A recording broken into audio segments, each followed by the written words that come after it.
YouTube and welcome back to another AV Helicopters video. In this particular video, we're going to have a look at the proficiency check, the annual or biannual check that you have to do to keep your license current.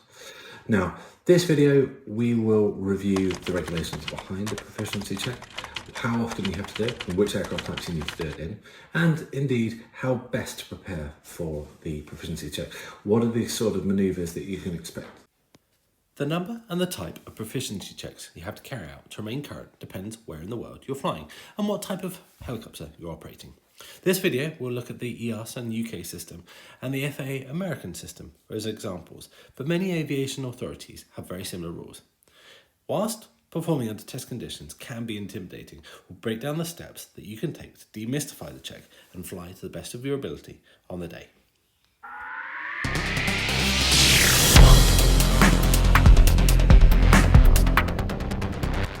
First up, the FAA. The FAA system uses the term flight review to denote the mandatory biannual check for pilots.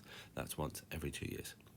The FAA clearly defines that the flight review is not supposed to be a check ride or a test, but an instructional service designed to assess and enhance a pilot's knowledge and skills, and is conducted by a certified flight instructor, a CFI, rather than an examiner, as is the case in Europe.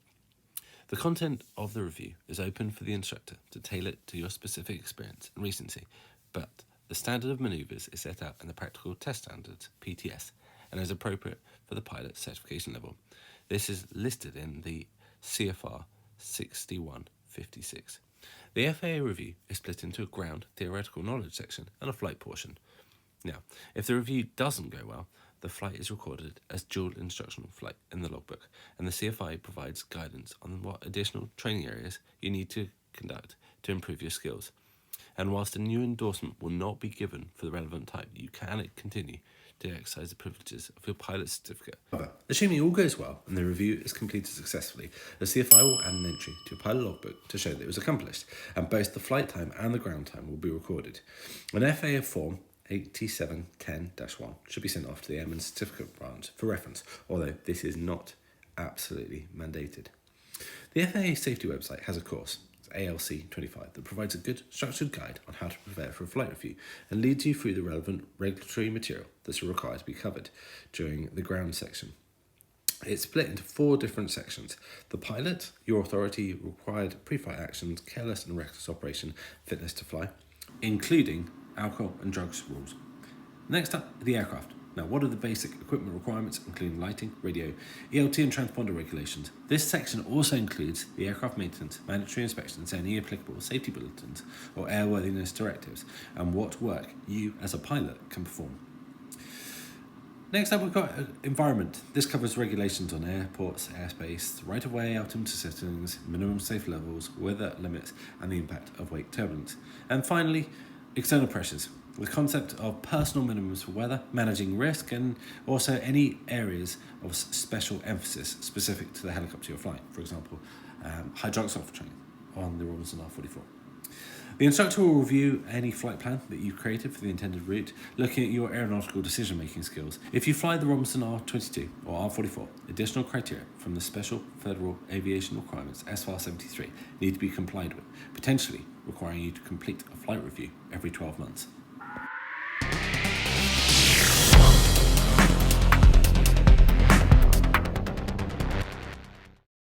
In the UK or EASA system, you can expect to have to perform a proficiency check each year that gets carried out by an approved examiner operating an approved training organisation, an ATO.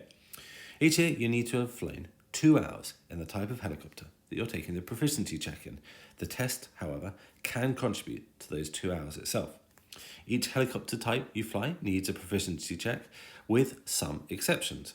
Some older piston-powered helicopters and some light single-engine turbine helicopters are grouped together, so that credit for a check between one type is shared between them all, meaning you don't have to take multiple proficiency checks each year for the helicopters in the same group. However, the Robinson R22, R44 and R66, despite their family commonality, are treated individually and require separate type ratings and separate yearly tests. This is an example of the light single-engine turbine grouping. So, consider you have multiple single-engine turbine helicopters currently on your license, say a Robinson R66, a Bell 286, and a MD 500 helicopter. With some conditions, if you successfully pass a proficiency check on one of these helicopters, as long as you've got over 300 hours as PIC, 15 hours on each of those helicopters, and have completed 2 hours on each of those helicopters in the last year, then you get credit for this. And you are revalidated on all 3 helicopters by experience, saving you a trio of costly proficiency checks. This can, however, only be used up to helicopters with a maximum takeoff weight of 3,175 kilograms. So that's pretty much good to cover you up to an EC 130 or AW 119. For the EASA or CAA type rating validity, you can go for a proficiency check and have the rating revalidated up to 3 months before the expiry date. However, once the type rating is expired, obviously you're no longer allowed to fly that helicopter as pilot in command. Once they've expired, ratings can then be renewed. To renew a rating, you have to go to a flight school, an ATO, to undergo an assessment by the head of training, who will then determine, based on your flight currency and experience, if you can immediately go for a proficiency check, or as if your rating was still current, or if you need to undertake any refresher training first before taking that check. Once the ATO has assessed your experience and deemed it sufficient for the check, either through additional refresher training or due to your existing experience, a course completion certificate will be provided, and that needs to be presented to the examiner before the test. Now, the proficiency check form that the UK CAA use gives you a good idea of what to expect on the check, but you can think of the check more as an opportunity to enhance your understanding of the helicopter systems, revise the flight manual limitations, and practice manoeuvres that you wouldn't usually perform.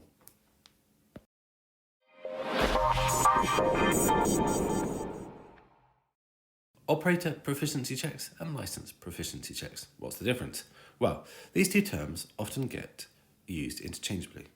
The key difference is that an operator proficiency check may be every 6 months or a year, and the content of the check is tailored to the type of operation that you're conducting for the organisation. So, for example, if you were doing aerial filming, the company may specify additional zero-speed auto rotations and vortex ring manoeuvres on that check, as they are scenarios that you'd often find yourself in doing that sort of work.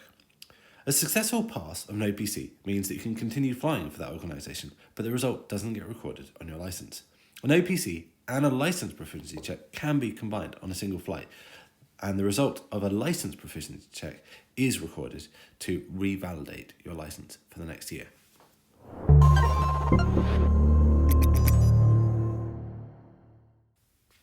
How to mentally prepare before a proficiency check.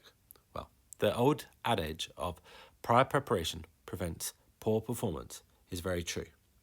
The UK CAA provides some guidance on how to manage nerves before a flight with an examiner, and whilst this guidance is predominantly aimed at a skills test, the same lessons apply to a proficiency check. The authorities kindly remind us that as we prepare for a test or a proficiency check, a certain amount of stress is helpful. However, too much stress can be unhelpful, as it can affect your memory and concentration, and even the word test can induce panic and doubt.